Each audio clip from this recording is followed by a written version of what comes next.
So look, the fact of the matter is prices have shot up, wages have not. People are feeling the pain. They're the ones left holding the bag.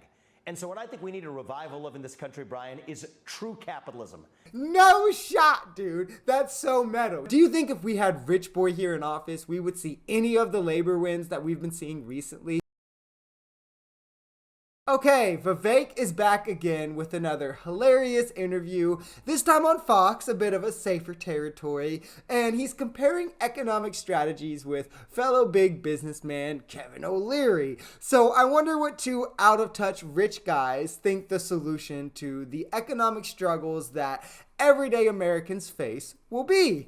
And I thought this clip was funny for a multitude of reasons that we'll get into. But first, let's see what Vivek had to say. Got so strong because of the failed regional banks. The ones that survived can't lend money. The rates are so high, small businesses can't get money even to float a payroll.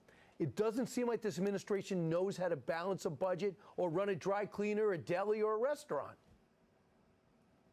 So look, the fact of the matter is prices have shot up, wages have not. People are feeling the pain.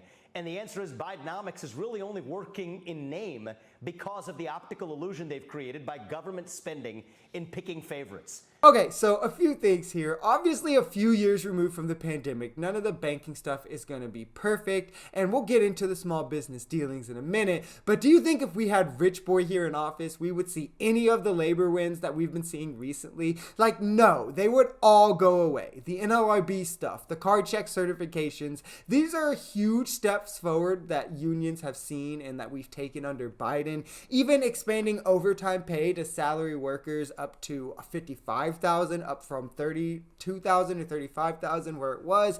All of these would instantly go away with any Republican, but especially Vivek, who wants to do away with these sorts of government things like the NLRB. And he also made a false claim while he was speaking here. Wages are actually finally above inflation, which we've seen drastically decreasing under Bidenomics, something that they're trying to trash here.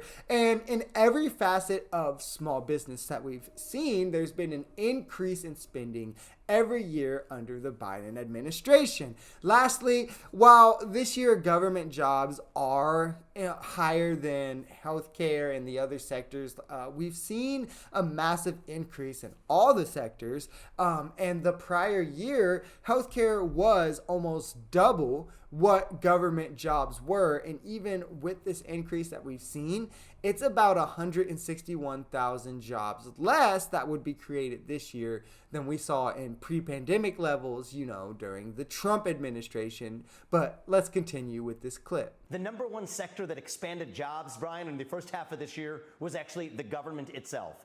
That's the same government that's picking favorites in the private sector.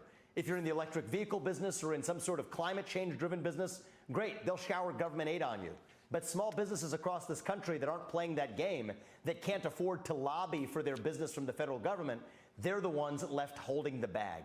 And so what I think we need a revival of in this country, Brian, is true capitalism. No shot, dude. That's so meta. He's saying the answer to problems that capitalism has created is more capitalism, brother. I don't understand how the average, everyday, working class American can just eat this up. Like, of course, Big Pharma here is going to favor capitalism, but how can people who are having a barrier to wealth literally created by the hoarding of money and capital that is being made off that money, thus circulated to those people who have money instead of those without it, by rich people and corporations alike, not understand that maybe it's the economic system that is working against them and for those people. I don't know, just crazy theory. I know I'm going completely lefty here with this rant, but seriously, the problem they are talking about, capitalism inherently needs to exist. Like, that's what capitalism thrives off of. Those with money will always grow exponentially faster